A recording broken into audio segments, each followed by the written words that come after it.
Hello friends, welcome to Oral study centre. Friends, आज के video में इन्वर्स ट्रिगोनोमेट्रिक फंक्शन का ही एक टॉपिक प्रिंसिपल वैल्यू को निकालने के लिए बताएंगे। फ्रेंड्स, उतना ही बताएंगे जितना से एग्जाम में क्वेश्चन सॉल्व हो जाएगा। इसलिए फ्रेंड्स ध्यान से समझना और पूरी वीडियो को देखना, तभी कॉन्सेप्ट क्लियर होगा। तो चलिए फ्रेंड्स शुरू करते हैं। दोस्तों, सबसे पहले कुछ पॉइंट के बारे में जान लेते हैं। एक्स पर पावर -1 को हम क्या पढ़ते हैं? एक्स इन्वर्स पढ़ेंगे। इसी को 1/x लिख सकते हैं।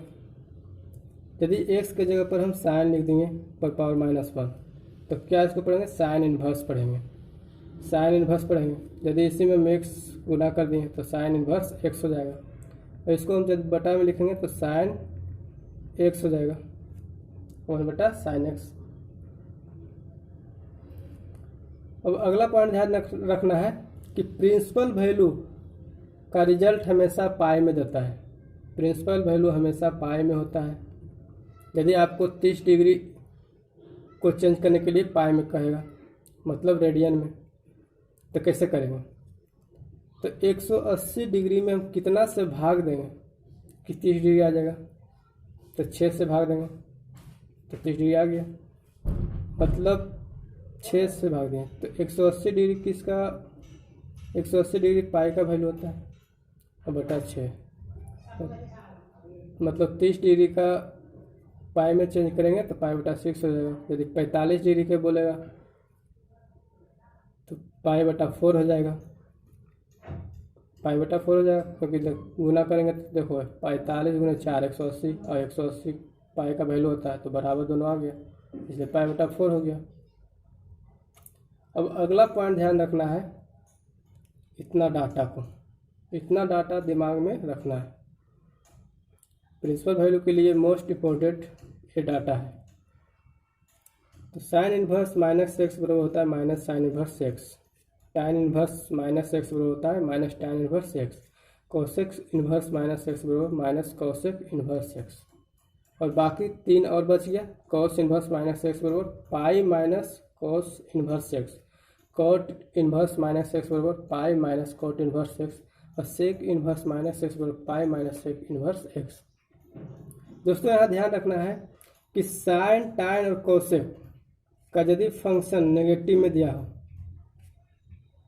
यदि नेगेटिव में दिया हो तो प्रिंसिपल वैल्यू भी नेगेटिव में आएगा, और यदि पॉजिटिव में रहेगा तो पॉजिटिव में आएगा।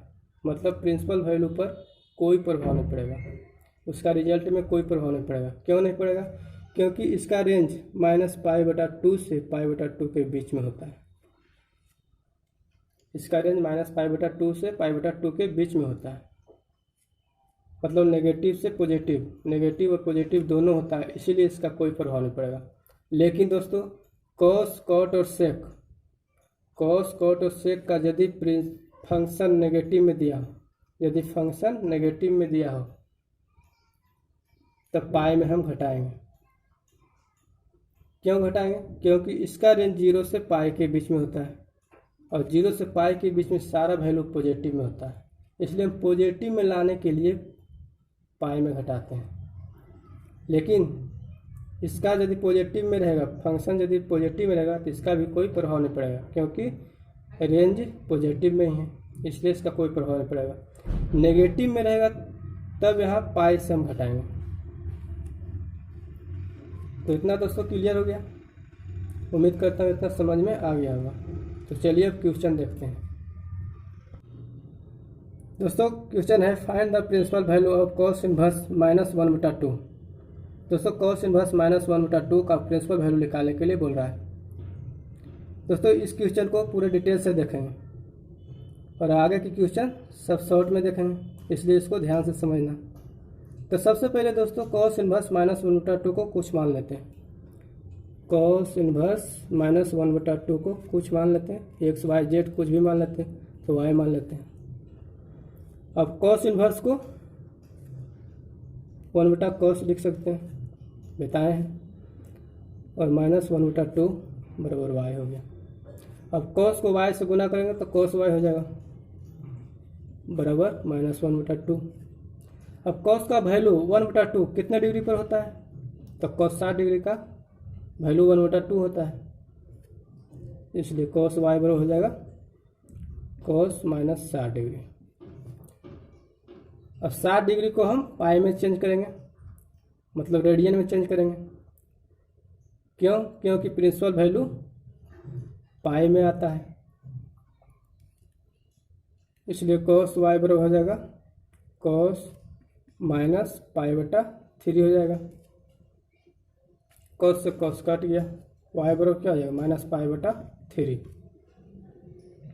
अब बताए थे दोस्तों कि यदि cos, cot और sec का फंक्शन नेगेटिव में आता है तो उसको हम पाई में घटाते हैं।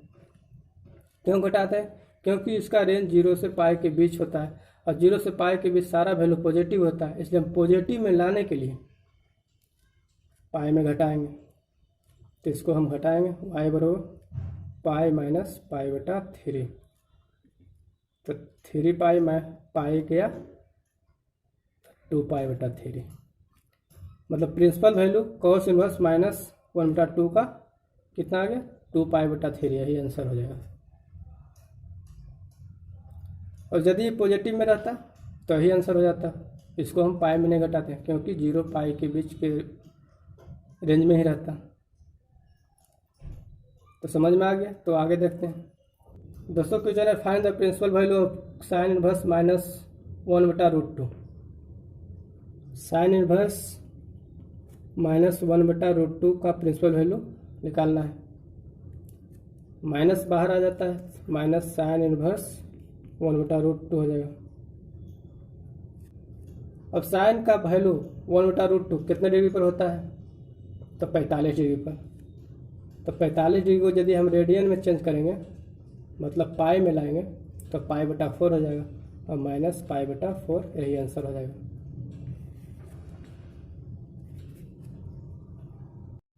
दोस्तों क्वेश्चन है find the principal value of cot inverse minus 1/√3।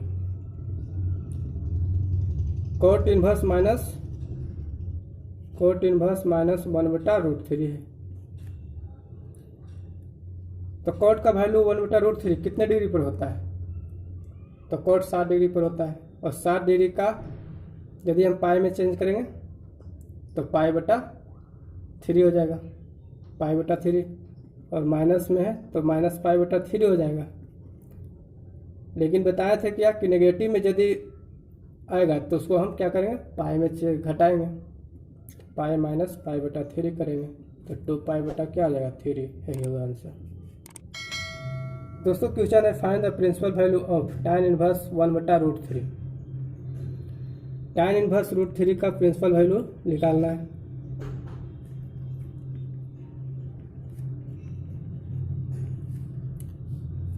तो दोस्तों tan का वैल्यू 1/√3 कितने डिग्री पर होता है? 30 डिग्री पर।